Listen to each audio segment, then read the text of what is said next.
Travel along, Catholic pilgrims, for 1 year as we read through St. Faustina's diary. Join me, Amy Thomas, each day for a short reading out of the diary which brought us a deeper understanding of Christ's divine mercy. Well, hey there, Catholic pilgrims. Welcome to day 23 of our reading from St. Faustina's diary. Glad to have you with me. Today we're going to be talking about potatoes. Yes, that's right. And there's all kinds of things in St. Faustina's diary. And you know how it is when you write a diary. Sometimes you put things in there that, most people just wouldn't expect. But yes, today we're going to be talking about draining off potatoes. But as with anything, there's always a good lesson to learn in what she writes down and what Christ has to say. So let's get started. We are reading from Notebook 1. Numbers 65 through 66. One time during the novitiate, when Mother Director sent me to work in the ward's kitchen, I was very upset because I could not manage the pots, which were very large. The most difficult task for me was draining the potatoes, and sometimes I spilt half of them with the water. When I told this to Mother Directress, she said that with time I would get used to it and gain the necessary skill. Yet the task was not getting any easier, and I was growing weaker every day, so I would move away when it was time to drain the potatoes. The sisters noticed that I avoided this task and were very much surprised. They did not know that I could not help in spite of all my willingness to do this and not spare myself. At noon, during the examination of conscience, I complained to God about my weakness. Then I heard the following words in my soul: "From today on, you will do this easily. I shall strengthen you." That evening, when the time came to drain off the water from the potatoes, I hurried to be the first one to do it, trusting in the Lord's words. I took up the pot with ease and poured off the water perfectly. But when I took off the cover to let the potatoes steam off, I saw there in the pot, in the place of the potatoes, whole bunches of red roses, beautiful beyond description. I had never seen such roses before.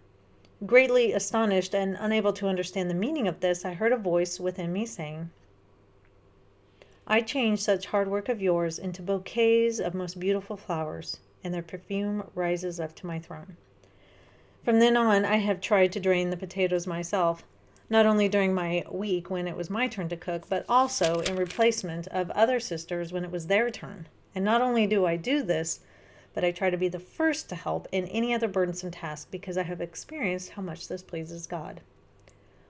Oh, inexhaustible treasure of purity of intention, which makes all our actions perfect and so pleasing to God. O Jesus, you know how weak I am. Be then ever with me. Guide my actions and my whole being. You who are my very best teacher. Truly, Jesus, I become frightened when I look at my own misery. But at the same time, I am reassured by your unfathomable mercy, which exceeds my misery by the measure of all eternity. This disposition of soul clothes me in your power.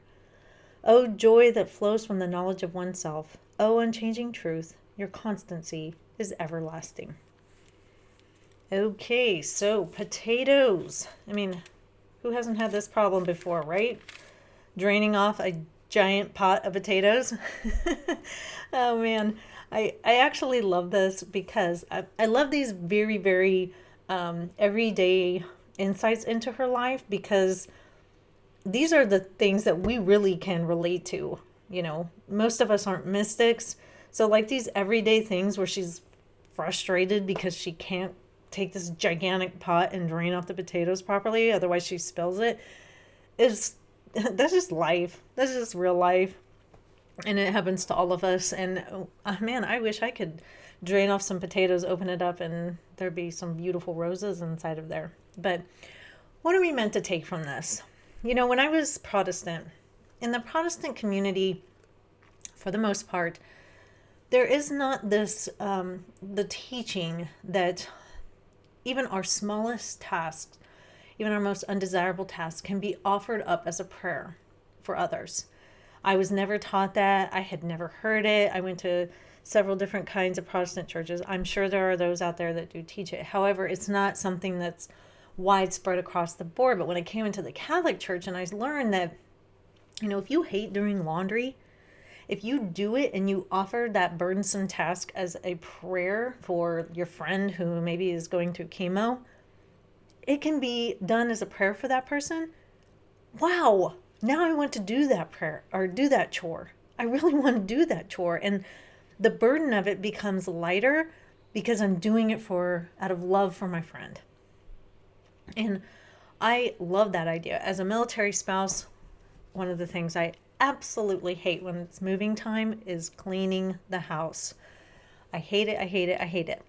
But the last couple times that we've moved, I ask for my followers on social media, what intentions do you got? And people give me all these intentions.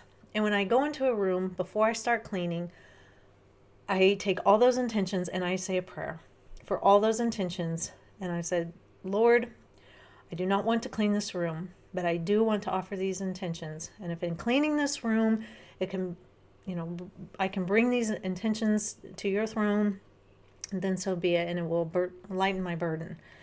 And every time, then cleaning the room is like nothing. I'm like, yes, let's clean the room, because I get to do it for a purpose and out of love, for my fellow man.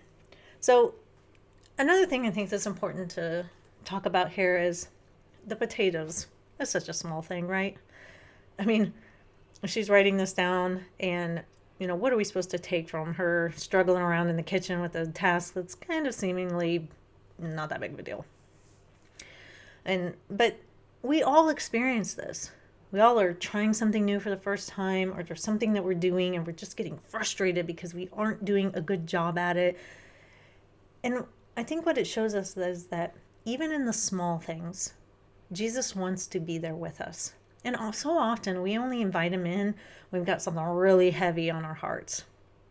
But Jesus wants to be with us in the everyday, chores and things that we do in our lives. He wants to be there with us. And if we're frustrated, or if we need some help, or we're just not getting it right, he can make it perfect. He can make it beautiful. He can make it have purpose. And so I think that's really what we're meant to take from this. I mean, she sees the flowers in the pot, and he says, I change such hard work of yours into bouquets of most beautiful flowers. And what that means is that hard work that we do, if we're super frustrated and it's just not going our way, if we pray to Christ and have him come into this with us, he will change it and make it good. He will teach us something, or he will help us to learn that skill, or he will give us the graces to be able to complete whatever task it is that we're trying to complete.